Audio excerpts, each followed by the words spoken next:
IAS की तैयारी कितने समय में की जाए, बहुत स्टूडेंट इस प्रश्न को पूछते हैं। सबसे पहली चीज ये होती है कि यहाँ समय का निर्धारण उसका इस प्रकार से नहीं किया जा सकता कि हम इस तैयारी को अगले 4 साल में करने जा रहे हैं या 5 साल में करने जा रहे हैं। बल्कि एक महत्वपूर्ण चीज ये है कि हम जो तैयारी है वो कितने स्मार्ट तरीके से करते हैं। स्मार्ट तरीके से कहने का मतलब मेरा केवल ये नहीं होता कि भाई स्मार्ट क्लासेस से हम लोग कर लें या फिर हमारे पास बहुत बढ़िया बढ़िया संसाधन होने चाहिए, एसी रूम में एसी कोचिंग में बैठ के हम तैयारी करें।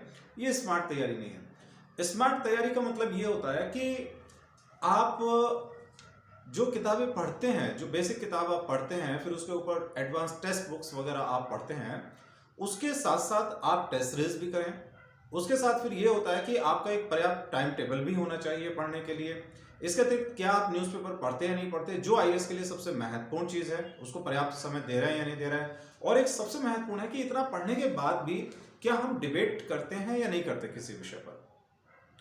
क्योंकि अक्सर ये देखा जाता है कि स्टूडेंट पढ़ते हैं, बहुत सारे उन्होंने सामग्री रख ली अपने रूम में, बहुत सारी चीज़ों को रख लिया गया, लेकिन जब क्लास में डिबेट का नंबर आता है, वाद विवाद का नंबर आता है, तो उस पर एक स्वस्थ परिचर्चा नहीं हो पाती है। तो स्मार्ट तैयारी का मतलब आजकल केवल स्मार्ट क्लासेस से लगा लिया गया है। स्मार्ट क्लास की बात नहीं है, बल्कि हम जिस चीज को तैयारी कर रहे हैं, जिस विषयों पर हमें तैयारी करनी है, तो उसमें सोचने का तरीका हमारा कितना बेहतर होना चाहिए, ये आपकी स्मार्ट प्रिपरेशन में आएगा। इसके अतिरिक्त जैसे कि हम ऐसे की तैयारी करते हैं या मान लीजिए निबंध की तैयारी करते हैं, तो अपने विचारों का जो प्रेजेंटेशन है वो कितना बढ़िया तरीके से करें, ये एक महत्वपूर्ण चीज है।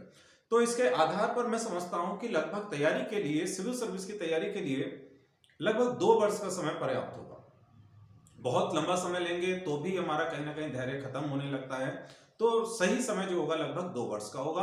अब सवाल ये आता है कि भाई हम कब से तैयारी करें। बहुत स्टूडेंट ये पूछते हैं, क्या हम 12th के पहले पहले इस तैयारी को शुरू कर दें या 12th के एकदम बाद करें या ग्रेजुएशन के बाद करें। देखो, यहाँ मेन चीज ये है, जागे कब। भाई हम जागे कब, हमें कब समझ में आया।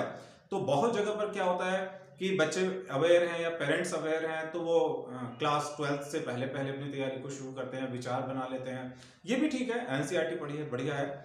या फिर सपोज आप अंडर ग्रेजुएट हैं और आपको सिविल के बारे में काफी कुछ पता चल गया है, आप वहां से तैयारी कर रहे हैं, वो भी बहुत बढ़िया है। लेकिन अगर मान लीजिए कोई आप में से या कोई और स्टूडेंट ग्रेजुएट हो गया, तो क्या हम बहुत देर कर दिए?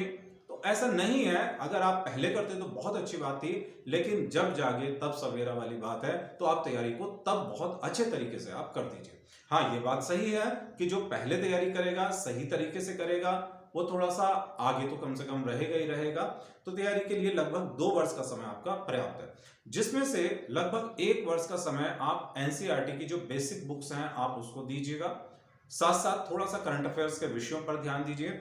और सेकेंड ईयर में आप जीएस को एडवांस तरीके से पढ़िए और मेंस के लिए आंसर राइटिंग की प्रिपरेशन आप जरूर करिए।